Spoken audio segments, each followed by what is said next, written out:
In the dimly lit study, a shadowed figure leans over a desk, his sharp features illuminated by the flickering flame of a candle. It's 1939, and Basil Rathbone, as Sherlock Holmes narrows his piercing gaze, his every movement exuding precision. "Elementary, my dear Watson," he declares, his voice a blend of authority and wit. But behind this iconic detective lies a man of extraordinary depth, a British Army fencing champion, a World War I veteran, and a soul haunted by loss. From fleeing South Africa as a child, guided by his mother's premonition that saved their lives, to becoming Hollywood's greatest swordsman, Rathbone's journey is as riveting as the characters he portrayed. Yet, it was his leap into the role of Holmes that redefined his career, offering him the chance to beat the bad guy instead of play him. This is the story of Basil Rathbone, a man whose life was as dramatic as the roles he immortalized. In the early morning light of 1892, a child was born in Johannesburg, South Africa, Basil Rathbone. Yet this auspicious beginning was marred by peril, as just 3 years later, his family fled to England, accused of espionage amidst the tumult of the Boer War, propelled by the instincts of his mother, Anna Barbara, who foresaw disaster in a dream. They narrowly escaped tragedy when their intended ship sank, claiming all aboard. This premonition would foreshadow the drama that defined Rathbone's life. Raised in the bustling streets of London, young Basil honed his craft and passion for performance, often captivated by theatrical productions.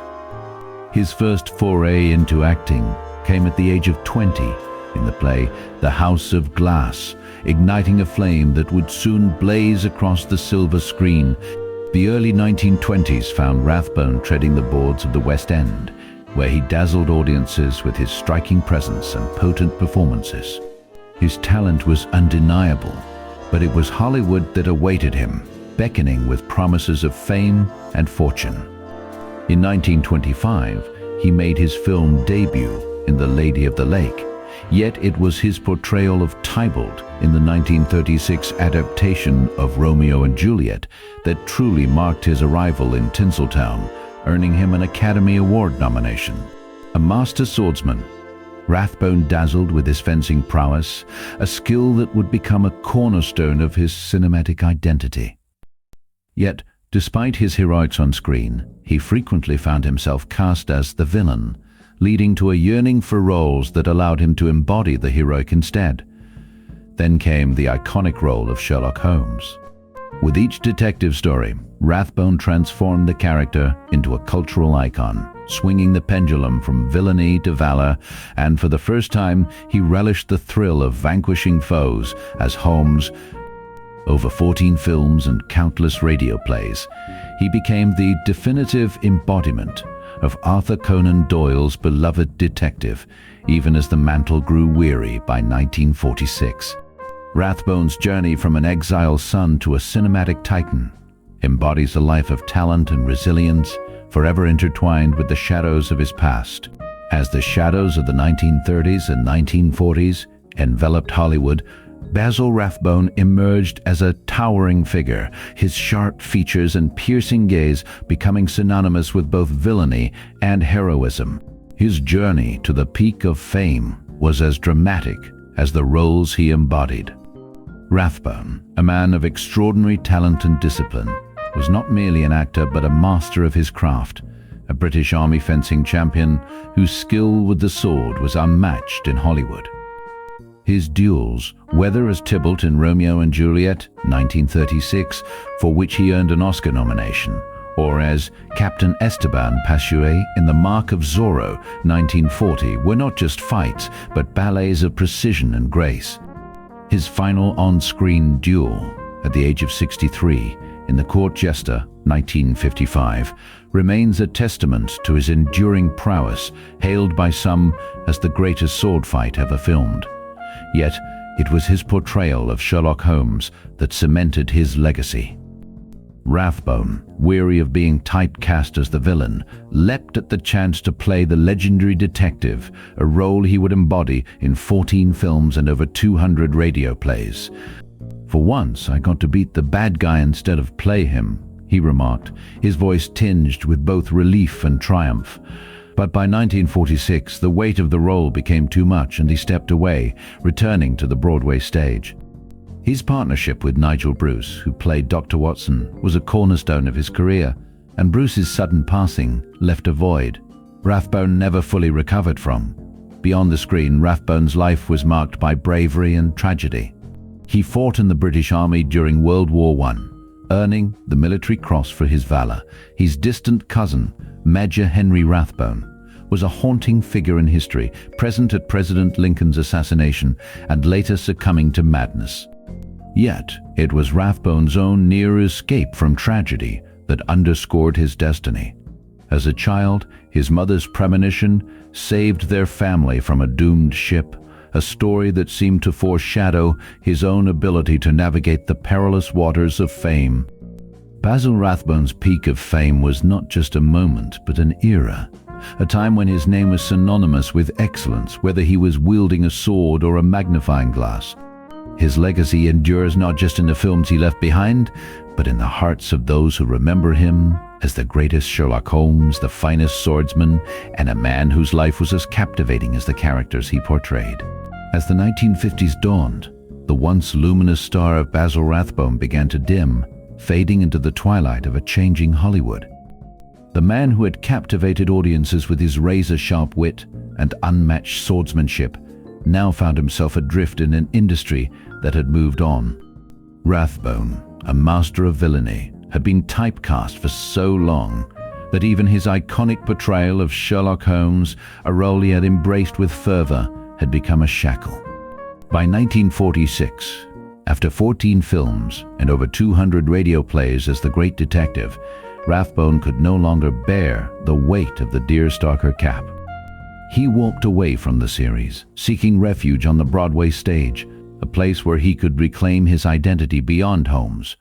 But the shadow of the detective lingered, and Hollywood, ever fickle, struggled to see him as anything else.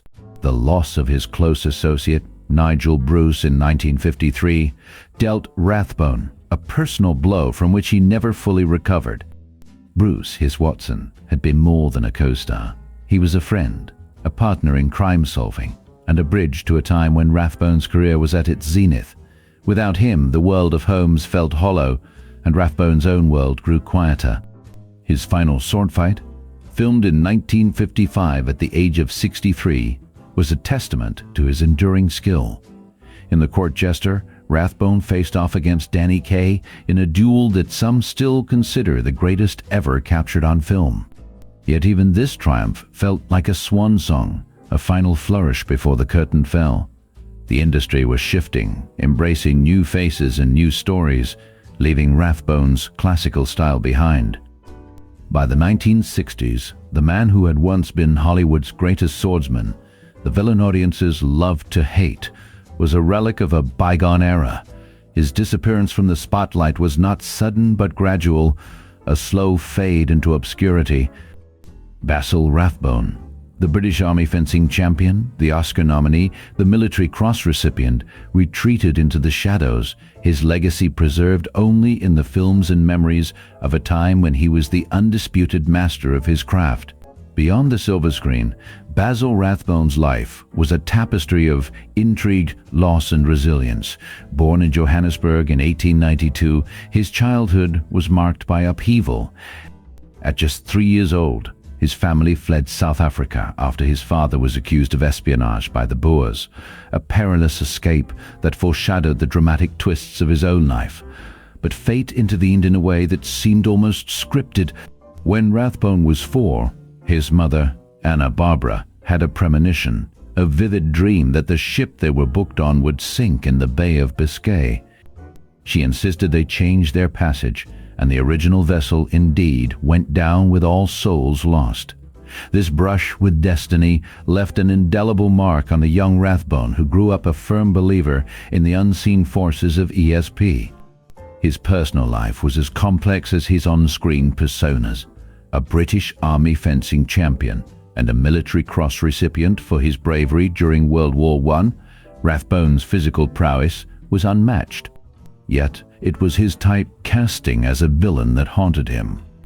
Despite being hailed as Hollywood's greatest swordsman, a title he held even against the likes of Errol Flynn and Tyrone Power, he won only 2 on-screen duels as Tybalt in Romeo and Juliet, 1936, and as Captain Esteban Pascu in The Mark of Zorro, 1940.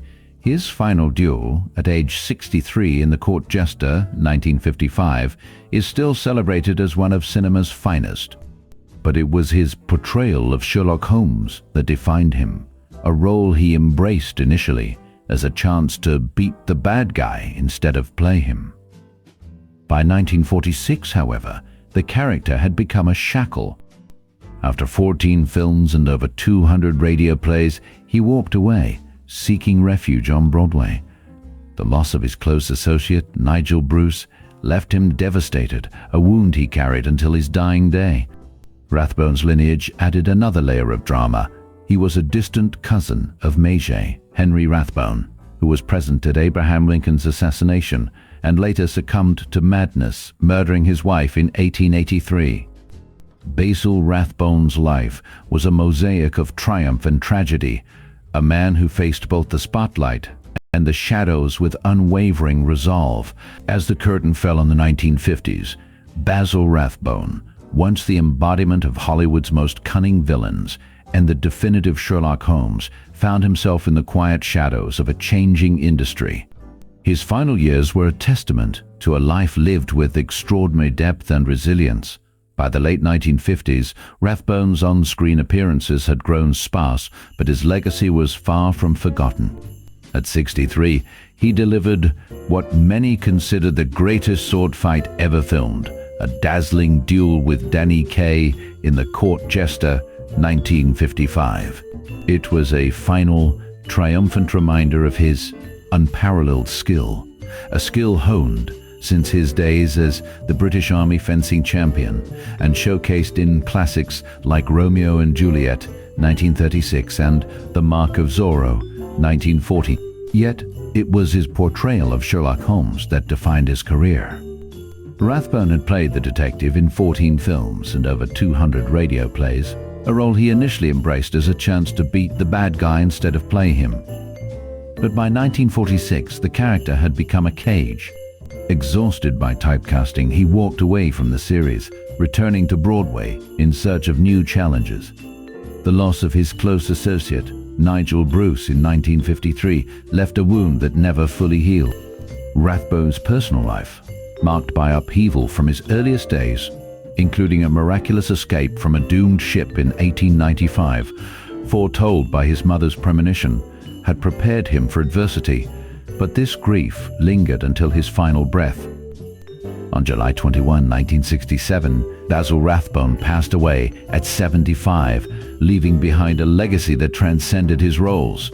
His influence endures in the very fabric of film and theater. The animated The Great Mouse Detective, 1986, paid homage to his iconic Holmes with the character Basil of Baker Street, ensuring his spirit lived on for generations.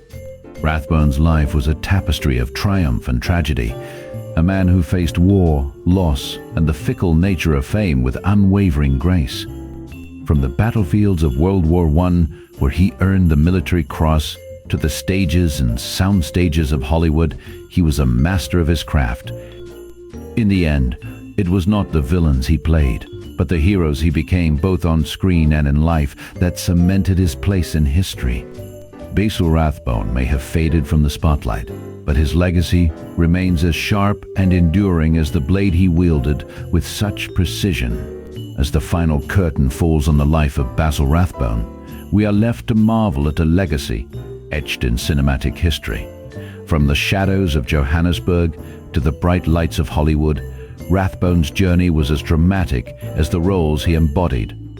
A man of contrasts, he was both the villain we loved to hate and the hero we cheered for. most notably as Sherlock Holmes, a role he embraced with unparalleled dedication, playing the detective in 14 films and over 200 radio plays.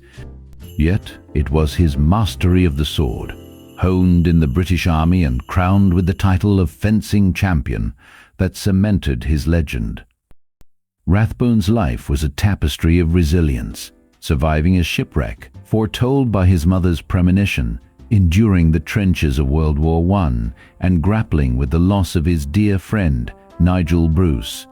His final duel in The Court Jester, 1955, filmed at 63, remains a testament to his enduring skill. Basil Rathbone's story is not just one of a performer, but of a man whose life mirrored the intrigue and drama of the characters he brought to life. His legacy endures, a beacon of talent, courage, and the timeless power of storytelling.